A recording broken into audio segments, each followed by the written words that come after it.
무슨 목사야 이게? 어떻게 목사가 이런 저급한 생각에 빠질 수 있냐? 목사 믿었다가 피 본 사람이 한둘이 아니잖아요. 교회 와서 비판하면 안 됩니다. 특히 주의 종은 비판하면 안 됩니다.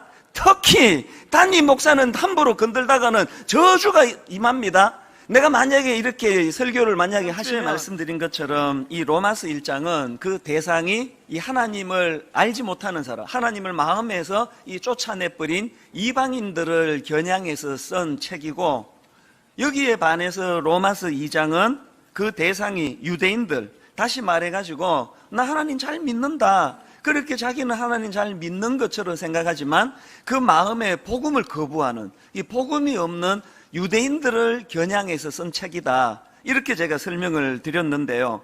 그러다 보니까 이제 로마서 2장에 들어가서 보면은 2장 1절부터 3장 8절에 이르기까지 이 유대인들의 문제점들을 아주 신랄하게 지적하는 내용들이 열거되는 것을 볼 수가 있습니다. 근데 제가 이 2장 말씀을 묵상하다가 문득 발견한 게 뭐냐 하니까요, 이렇게 수없이 열거되는 많은 이 유대인들의 문제점들이 이 지적이 되는데, 그 중에 가장 먼저 지적되는 게 뭐냐? 2장 1절을 한번 보십시오. 그러므로 남을 판단하는 사람아, 누구를 막론하고 내가 핑계하지 못할 것은 남을 판단하는 것으로 내가 너를 정죄함이니 판단하는 내가 같은 일을 행함이니라.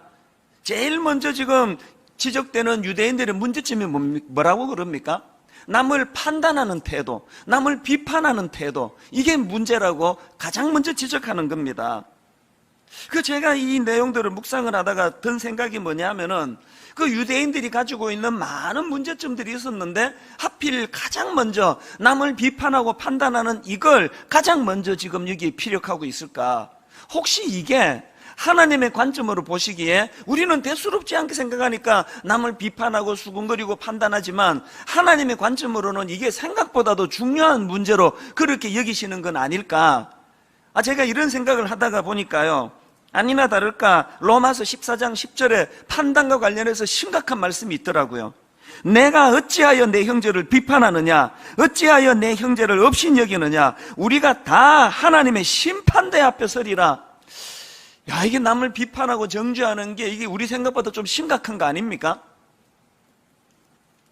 그러고 보면은 제가 앞에서 로마서 1장 29절서부터 하나님을 그 마음에 두기를 싫어하는, 하나님을 내쫓아내버린 그런 인생들에게서 나타나는 수많은 그 죄악의 열매들이 쭉 열거되는 그 말씀들 가운데 어떤 항목이 나오느냐 보니까 수군수군하는 자요, 비방하는 자요.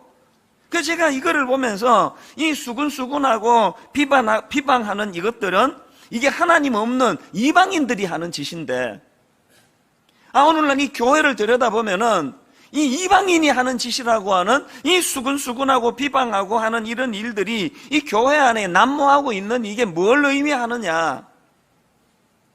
제가 이걸 보면서 깨닫는 게 뭐냐면은요, 예수 믿는다고 하는 우리가요, 은혜 아래 흠뻑 젖으면 우리 굉장히 고상한 사람이 되는 걸 느낍니다. 그러나 은혜를 못 받으면, 하나님의 은혜와 단절이 되면 단절될수록 우리가 예수 안 믿는 사람보다도 훨씬 더 저질이 되는 그런 걸 참 많이 느껴요. 저 자신을 놓고 봐도 그렇습니다. 제가 그 목사라고 하는데도요, 제 스스로를 이렇게 돌아보면은 참 은혜 아래 흠뻑 젖을 때는요, 제가 막 정말 저 스스로가 느끼기에도 이게 막 천사 같을 때가 있습니다. 안 믿으시는데요, 저도 간혹 그렇습니다. 그런데 제가 목사인데도 불구하고 은혜의 공급을 못 받으면은요, 제 스스로 생각할 때 이게 무슨 목사야 이게? 어떻게 목사가 이런 저급한 생각에 빠질 수 있냐? 여러분은 모르시지만 저는 저니까 그걸 아는 거 아닙니까?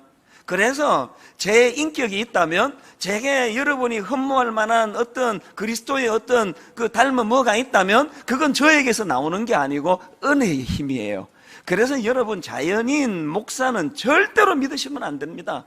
이게 무슨 목사야 이게? 어떻게 목사가 이런 저급한 생각에 빠질 수 있냐? 목사 믿었다가 피 본 사람이 한둘이 아니잖아요. 저 믿으시면 안 돼요.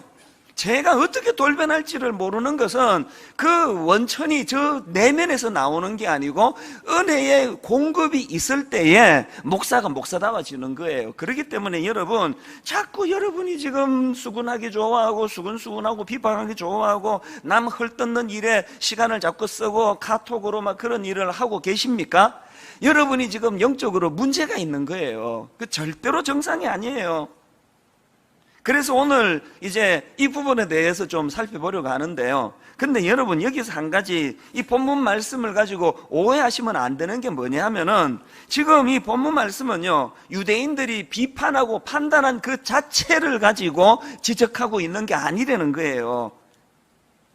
오히려 구약의 그 선지서 같은 데 보면은 비판하고 정죄하지 않는 것을 가지고 얼마나 신랄하게 꾸지람하시는 대목이 많습니까? 예를 들면은 이사야 56장 10절을 보십시오. 이스라엘의 파수꾼들은 맹인이요 다 무지하며 벙어리 개들이라, 짖지 못하며 다 꿈꾸는 자들이요 누워있는 자들이요 잠자기를 좋아하는 자들이니. 지금 백성들이 타락하고 변질해 있는데 지도자들이 그냥 눈이 어두워가지고 그것을 꾸짖지 않고 비판하지 않는 이것을 가지고 무섭게 지금 이 벙어리 개 같은 존재라고 이런 무서운 지적을 하고 계시는 거예요. 그렇기 때문에 여러분, 우리는 이 비판 자체를 금해서는 안 됩니다. 제가 이런 2장 1절 말씀을 가지고 그냥 목회에 유리하게 하기 위해 가지고, 보셨죠? 교회에 와서 비판하면 안 됩니다. 특히 주의 종은 비판하면 안 됩니다. 특히 담임 목사는 함부로 건들다가는 저주가 임합니다. 내가 만약에 이렇게 설교를 만약에 하시면 여러분은 그거를 막 벌벌 떨면서 아멘 하시면 안 돼요. 그건 노맨이지, 노맨. 말도 안 되는 설교를 하니까. 아닙니다. 건강한 교회일수록 건강한 비판이 필요해요. 우리 모두는 다 연약한 존재이기 때문에 건강한 비판을 통해, 그래서 우리가 하나님 앞에 이 병든 비판이 문제지 건강한 비판은 누구에게나 필요하다는 거예요. 제가 이 설교를 준비하면서 이 비판이라는 단어를 제가 이 사전을 찾아보니까요, 사물의 옳고 그름을 판단하여 밝히거나 잘못된 점을 지적함, 비판을 이렇게 설명하더라고요. 이 얼마나 좋은 이 덕목입니까? 누구라서 여러분 평생 올바른 길만 갑니까? 누구라서 평생 천사 같은 생각만 하고 삽니까? 실족하고 자빠지고, 목사 아니라면 목사 할아버지라도 엉뚱한 길로 빠지고, 이러기 때문에 인간은 비판이 필요하다는 거예요. 여러분, 엄밀히 보면은 지금 로마서 2장에서 바울도 유대인들을 향하여 무지막지한 비판을 가하고 있는 거 아닙니까? 이게 비판 자체가 잘못된 게 아니고 이 병든 비판, 이게 문제라는 겁니다. 그렇기 때문에 우리가 이 올바른 의미에서의 비판, 사물의 옳고 그름을 판단하여 밝히거나 잘못된 점을 지적해주는 좋은 비판자들이 우리 주변에 있다면 그건 복된 거예요. 우리 교회 부교역자들은 다 알고 있지만요, 저는 무슨 일로 교역자들이 회의 자료를 가지고 찾아오든지 저는 항상 대화의 마지막은 기승전 결이 뭔지 아십니까? 마지막으로 나가기 전에 묻는 게 이거예요. 혹시 당신이 가까이서 보기에 내가 그 목회하는 목회자로서 잘못하는 건 뭐 없나? 그 지적해 줄 건 뭐 없나? 또 내가 지금 로마서를 하고 있는데 혹시나 지금 로마서의 설교를 잘못하는 거는 없나? 이걸 이제 꼭 물어요. 올해 우리 교회에 있었던 교역자들은 뭐 이제 회의할 것 가지고 오면은 마지막 네 번째 질문을 자기가 생각하고 온대요. 심지어는요, 원래 지금 신학교 처음 들어간 완전히 햇병아리 우리 전도사님을 만나도 내가 마지막에 묻는 건 이거예요. 내 설교를 좀 지적해봐라. 당신 지금 신학 공부하고 있지 않느냐? 그러면요, 대부분의 신학생들은 다 긴장을 해요. 막 긴장을 하면서, 아니 제가 어떻게 목사님 설교를 비판을 하겠습니까? 그러면 끝에는 또 다 해요. 물으시니까 마지못해 드리는데요, 그러면서 목사님은 이렇게 하시면 좋겠다고. 저희 교회는 일부 예배가 마치고 나면은요, 교역자들이 3명 4명씩 저에게 메일이 와요. 비판의 메일이 와요. 그 본문을 그렇게 해석하시면 됩니까? 그렇게 메일에, 아까 1부 마치고도요, 2명인가 3명인가 메일이 와서 그거를 제가 보다가 나중에 2부 예배 마치고 전화 통화하면서 같이 이걸 의논을 했습니다. 그 어떨 때 보면은 그 기분이 좀 안 좋을 수 있잖아요. 이게 담임 목사님이 설교를 했는데 그 설교해 가지고 비판을 하다니. 그러나 저는 한 번도 그렇게 생각해 본 적이 없습니다. 오히려 너무너무 고마운 거예요.